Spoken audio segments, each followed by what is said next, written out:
Согледување од страна на граѓаните со какви проблеми или тие или пак индиректно слушнале дека некој се нашол во незгодна ситуација со истите. Мислам дека во една насока се многу јавни оние поплаки од страна на Сдруженијата за заштита на кучињата скитници за нехуманиот третман, отколку ваквите проблеми кога родители или деца се нападнати, така се добива една небалансирана можеби слика на таа ситуација во главниот град и затоа можеби и недоволно ефикасно се делува на овој програм. Вака ќе кажам јас. На западот, значи, каде што сме идели и сме гледале, значи, и као меѓународни кинолошки судии, значи, тамо не можете да видите куче скитник. Да не се лажеме, ние, знаеш, имало Холандија, одма ќе кажам лагај. Значи, таму пред све, кучи ако најдат на улица, го зимат, го носат во тој азил или стационар таму, највише го чуват 30 дена. После 30 дена го успива.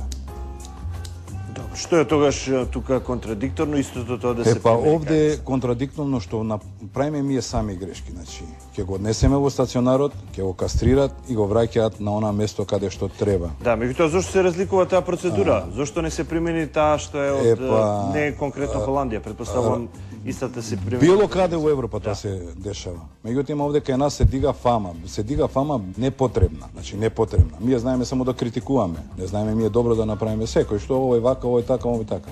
Работата е да се најде чаре за тие кучиња. Се имаше скоро нели поклонување на кучиња. Јас ќе ви кажам, 30% ги вратија назад у стационар, 40% ги пуштија на улиците, па. Тоа е грешка катастрофална. Значи, таму има закон. Таму ако некој куче удомиш, ти си више обврзан да го чуваш, да го гледаш, да го храниш, да го лекуваш. Значи, да не шири болести, да не... Например, не дај Боже, кучешката шуга да влезе во човекот, мада ретко се дешава тоа. Таа више никад не е излечлива. Никој пат не е излечлива, таа цел живот ја носи човек. Ние гледаме по улици во ние крастави кучиња крвави. Тоа е таа кучешка шуга што им паѓа влакно што. Многу ретко влегува во човекот, но ако влезе таа бактерија во човекот, никој пат не може да го излечи. Мислите дека излечена, уствари не е. Па се нон-стоп се повтара. Така. Еве да видиме сега малку попрактични. Действувате на ниво на општина Кисела Вода, спомнавте, така? Да. И добро, кои се вашите активности на тој план сега? Па ми ги фаќаме, значи, кучињата, тие поагресивните ги успиваме, значи, ги носиме во вардариште и се понатаму вардариште си ги пременува, значи, она истото. Ќе го кастрира, ќе го нади, ќе го пушти на улица. Што луѓето нема и каде тоа го прават. Значи, треба, значи, тука да се донесе закон, значи, овие улични кучиња да се успиваат, значи, на хуман начин, не да се тепат, да речеме по улици или порано знаеме ловџиите, идеја и добиваа награди. По 1500 динара беше од кучи. Идеја по улиците и ги тепаа ноќе. И добиваа за секој куче острелано, опашката се ноше, се сечеше, се носеше и плаќаше по 1500 динара. Значи, така ги чистеа. Но сега на некој похуман начин, значи, идеме. Ја ги фаќаме, значи, на територијава на општина Кисела Вода, јас преска реков би апелирал, значи, да сите општини си направат луѓе да си направат, значи, пред све да им се помогне на оние луѓе од вардариште, значи, каде што на некој начин им помагаме, значи, не можат сами да постигнат све. Значи, на хуман начин да се фатат, да се однесат таму, но не е начинот па да се пуштат на улица. Зашто тие кучиња се гладни, значи, пред се гладни. Значи, кога се гладни, они мора да нападне. Он кој ќе види храна, он мора да нападне, станува агресивен. Или кога ќе дојде, например, кучката еструш, спарење кој ќе добие. Тогаш е, не дај Боже. Не дај Боже да се погодите у таа близина, у чопорот на кучиња. Бидете сигурни дека ќе ви скине. Било кој да е. Знаеме мирни Скопје што се дешава. Знаеме, женава еве од 2 остана жива пред многу. Парче остана цела. Така, тоа е во Скопје, верувам дека така и во другите по урбани или било кои други рурални зони. Сегде, ја кажа, во Македонија се најде околу 25.000 кучиња скитници. Значи 25.000 кучиња скитници, каде што, значи, општините мора да си преземат мерки према тие кучиња пред се ради граѓаните, поготоа ради децата.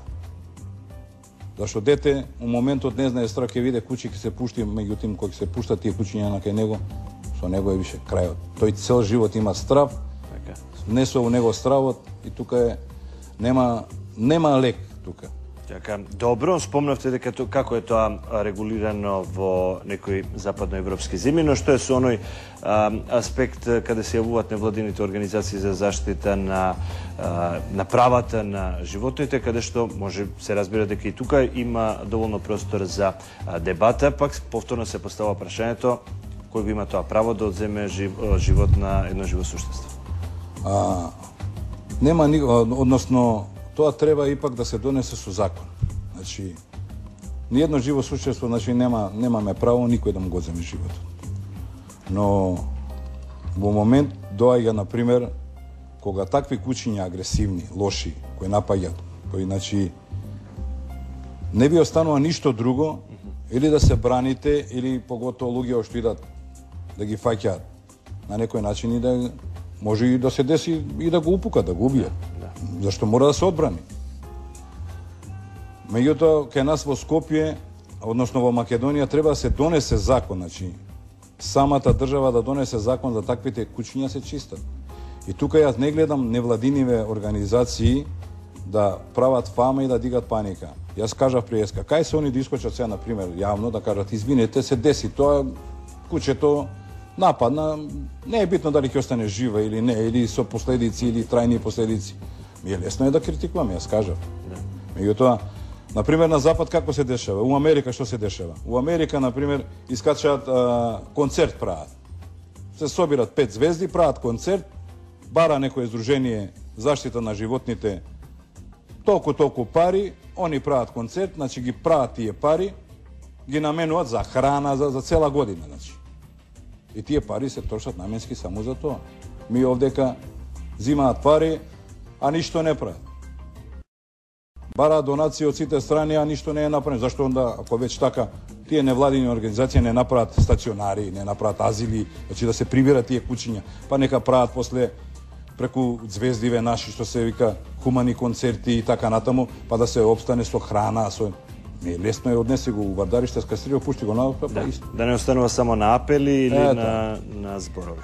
Добро, ви благодарам што бевте дел од И уште едно на крајот да кажам, значи на 10 април се одржава меѓународна кинолошка изложба, значи ЦАЦИП, на ЖФК Локомотива, така што Васка комедија ве канам да снимате таа изложба.